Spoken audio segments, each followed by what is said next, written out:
और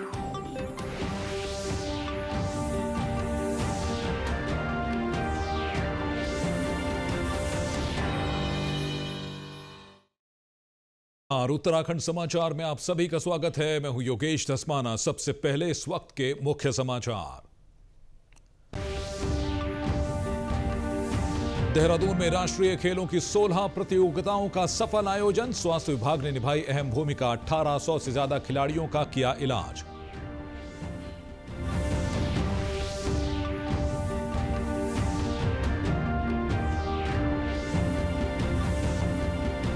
विकासनगर में पूर्व सैनिकों के लिए नवनिर्मित ECHS पॉलीक्लिनिक का शुभारंभ। अत्याधुनिक चिकित्सा सुविधाओं से लैस 7000 से अधिक पूर्व सैनिकों और परिवारों को मिलेगा लाभ।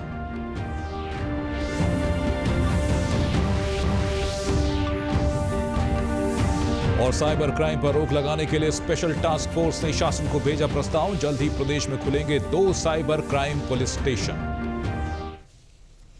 और अब समाचार विस्तार से। 38वें राष्ट्रीय खेलों में उत्तराखंड के खिलाड़ियों ने पहली बार नेटबॉल में भाग लिया और शानदार प्रदर्शन करते हुए सिल्वर मेडल अपने नाम किया। नेटबॉल टीम में चमोली जिले के शामिल मुकेश नेगी और वेदांत टाकुली जब अपने गृहनगर गौचर पहुंचे तो लोगों ने उनका ढोल नगाड़ों और फूल मालाओं से स्वागत किया।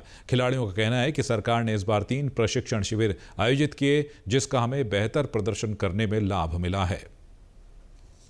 राज्य सरकार का क्या पूरी हमारे प्रदेश की सरकार का इसमें बहुत बहुत सपोर्ट है। और हमारे मुख्यमंत्री जी धामी जी, हमारी खेल मंत्री रेखा आर्य जी का बहुत बहुत सपोर्ट है। जो उन्होंने हमको इतने 3 कैंप दिए, ये 3 कैंप हमें नहीं मिलते तो हो सके हम इस टाइम यहाँ पे आपके साथ बात नहीं करते। बहुत बहुत बधाई उनको हमारी तरफ से, बहुत बहुत वो है कि उन्होंने हमको वो दिया है ना, 3 कैंप दिए। जिसे मेडल सेरेमनी थी हमने उनका धन्यवाद किया कि 3 कैंप आपने हमको पकड़ाए दिए, हमने आज आपको अपनी मेहनत का फल दे दिया है। और ये हमारे लिए गर्व का पल है। सरकार ने पहली बार खिलाड़ियों को मेडल लाने पर नौकरी और इनाम की राशि देने की घोषणा की है, जिससे और खिलाड़ियों को भी प्रेरणा मिलेगी। तो जैसा कि आप सब जानते हैं कि हमारा सिल्वर मेडल आया है नेटबॉल के गेम में 38 नेशनल गेम्स में, जो उत्तराखंड में हेल्प हुए थे। तो हमारी जो टीम का सिलेक्शन हुआ था वो स्टेट ओलंपिक हुआ था हमारा अक्टूबर में, उससे हुआ था। तो वहाँ से सिलेक्शन होने के बाद सरकार ने हमारे लिए कैंप लगवाए। दिसंबर में भी कैंप लगा था, जनवरी में भी कैंप लगा था और फरवरी की स्टार्टिंग में भी कैंप लगा था। तो 3 कैंप हमने अटेंड किए थे। तो उसमें हमारे जो कोचेस थे वो भी बहुत ज़्यादा हमारे लिए मतलब वो करते हैं, बहुत मायने रखते हैं, क्योंकि उनका बहुत ज़्यादा सपोर्ट था। उन्होंने हमें बहुत कुछ सिखाया।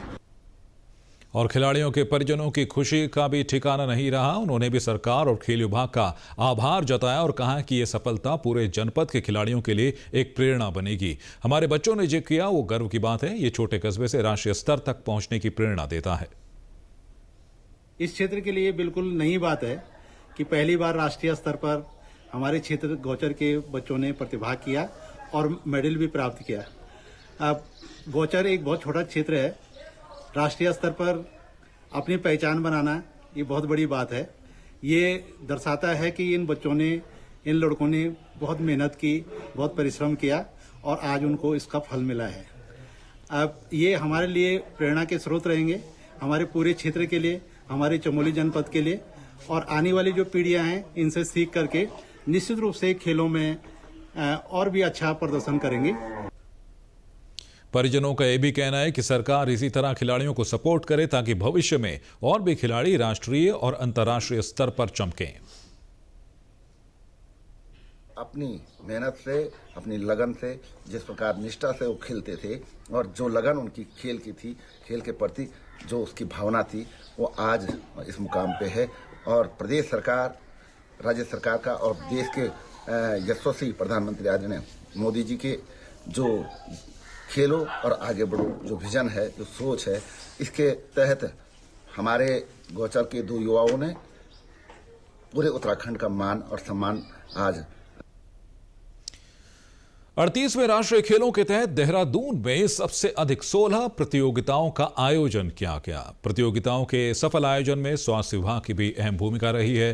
प्रभारी मुख्य चिकित्सा अधिकारी देहरादून डॉक्टर वंदना सेमवाल ने बताया कि 10 बेड का धन्वंतरी हॉस्पिटल तैयार किया गया था। इसके अलावा 32 टीमें लगातार सुबह शाम खिलाड़ियों की देखभाल कर रही थी। साथ ही जिन होटलों में खिलाड़ी रुके हुए थे वहां भी स्वास्थ्य सुविधाएं मुहैया कराई गई। उन्होंने कहा कि 1800 से ज़्यादा खिलाड़ियों का ट्रीटमेंट किया गया, जबकि 50 से ज़्यादा खिलाड़ियों को हॉस्पिटल में भर्ती करने की ज़रूरत पड़ी थी। 16 एम्बुलेंस भी तैनात की गई थी। देहरादून में ही 16 इवेंट्स होने थे। उन 16 इवेंट्स के लिए हमारी 32 टीमें लगी हुई थी, जो कि सवेरे शाम इवेंट्स को कवर कर रही थी। इसके अलावा हमने एक 10 बेड का धन्वंतरी हॉस्पिटल डेवलप किया था, जिसमें राउंड द क्लॉक हमारे स्पेशलिस्ट काम कर रहे थे। इसके अलावा जहाँ जहाँ हमारे खिलाड़ी रुके हुए थे होटल्स में, वहाँ पे भी हमने स्वास्थ्य सुविधाएं मुहैया कराई। करीब 12 टीमें ऐसी थी जो कि इनको कवर कर रही थी। इस दौरान, इस पूरे आयोजन के दौरान 1800 से ज़्यादा लोगों का हमने ट्रीटमेंट किया, जिसमें से 53 लोग ऐसे थे जिनको हॉस्पिटलाइजेशन की ज़रूरत पड़ी। 26 लोग ऐसे थे जो कि होटल्स से हम हॉस्पिटल लेके आए। तो मेरे हिसाब से हमारी टीम ने काफ़ी मेहनत की। पूर्व सैनिकों, वीर नारियों और उनके परिवारों के लिए बेहतर स्वास्थ्य सेवाओं की दिशा में एक और अहम कदम उठाते हुए उत्तराखंड सब एरिया के general officer commanding major general R Premraj ने विकास नगर में नवनिर्मित ECHS पॉलीक्लिनिक भवन का उद्घाटन किया। इस भवन का निर्माण 3 फरवरी 2024 को शिलान्यास के बाद रिकॉर्ड समय में पूरा किया गया है। ये देश का पहला ऊर्जा तटस्थ पॉलीक्लिनिक है, जिसमें सौर ऊर्जा और वर्षा जल संचयन प्रणाली जैसी सुविधाएं शामिल हैं। उत्तराखंड उपक्षेत्र हमेशा पूर्व सैनिकों और उनके परिवारों के कल्याण के लिए प्रतिबद्ध रहा है। यह पॉलीक्लिनिक हमारी सेना के संकल्प को दर्शाता है, जो देश के हर वेटरन तक पहुंचने के लिए प्रयासरत है। इस पॉलीक्लिनिक में आधुनिक चिकित्सा सुविधाएं मौजूद हैं, जिसमें dental chair, digital x ray lab, emergency room, physiotherapy उपकरण और फार्मेसी शामिल हैं। ये 7300 पूर्व सैनिकों और उनके परिवारों को सेवा प्रदान करेगा, जिनमें हिमाचल और उत्तराखंड के दूर दराज के इलाके भी शामिल हैं। भारतीय सेना के प्रयासों से पूर्व सैनिकों को अब बेहतर और अत्याधुनिक चिकित्सा सुविधाएं मिलेंगी, जिससे उनका जीवन और भी सुरक्षित और सहज होगा। सीमांत जनपद चमोली में राष्ट्रीय सड़क सुरक्षा माह के तहत सघन जन जागरूकता अभियान चलाया जा रहा है। इस अभियान के तहत स्कूलों, कॉलेजों, संस्थानों और सार्वजनिक स्थलों पर विभिन्न कार्यक्रम आयोजित किए गए। 15 जनवरी से 15 फरवरी तक चलने वाले सड़क सुरक्षा माह के दौरान पुलिस, परिवहन, स्वास्थ्य और राजस्व विभाग के संयुक्त तत्वाधान में विभिन्न जागरूकता कार्यक्रम किए जा रहे हैं।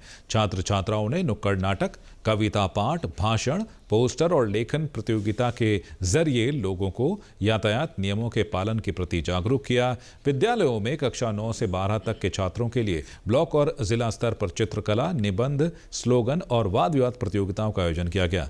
जिलाधिकारी संदीप तिवारी ने कहा कि सड़क सुरक्षा माह के तहत जनपद में कई कार्यक्रम आयोजित किए गए। विभिन्न विभागों को जिम्मेदारी सौंपी गई थी और इस पूरी प्रक्रिया की रिपोर्ट शासन को भेजी जाएगी। इस अभियान में बड़ी संख्या में लोगों की भागीदारी रही, जिससे ये सफल कार्यक्रम कहा जा सकता है।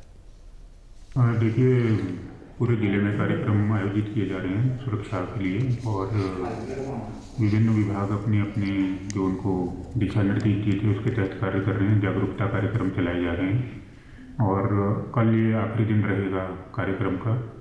तो उसमें समापन में भी सभी विभागों से जितनी भी अपेक्षाएं की गई थी उनको एक रिपोर्ट कंपाइल करके हम शासन को प्रेषित करेंगे, और एक अच्छा इसमें सबका सहयोग मिला, जन भागीदारी भी रही, तो एक सफल कार्यक्रम जिले में संपन्न।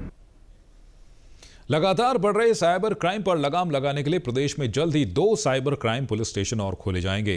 इसके लिए उत्तराखंड पुलिस की स्पेशल टास्क फोर्स ने शासन को प्रस्ताव भेजा है। SSP STF नवनीत सिंह भुल्लर ने बताया कि अभी देहरादून और उधम सिंह नगर जिले के रुद्रपुर में साइबर क्राइम पुलिस स्टेशन है। इसके अलावा अब हरिद्वार और नैनीताल में भी शीघ्र ही साइबर पुलिस स्टेशन खोले जाएंगे। उन्होंने कहा कि देहरादून और Rudrapur cyber crime police station में 25 अतिरिक्त पुलिस कर्मियों की नियुक्ति की जाएगी। उन्होंने ये भी कहा कि 4 साइबर क्राइम पुलिस स्टेशन होने से साइबर अपराध की घटनाओं पर त्वरित कार्रवाई हो सकेगी। और इसी के साथ अभी तक के समाचार समाप्त हुए। दूरदर्शन समाचारों से जुड़े रहें। मिलते हैं एक बार फिर शाम 6:30 बजे के बुलेटिन में। तब तक के लिए नमस्कार।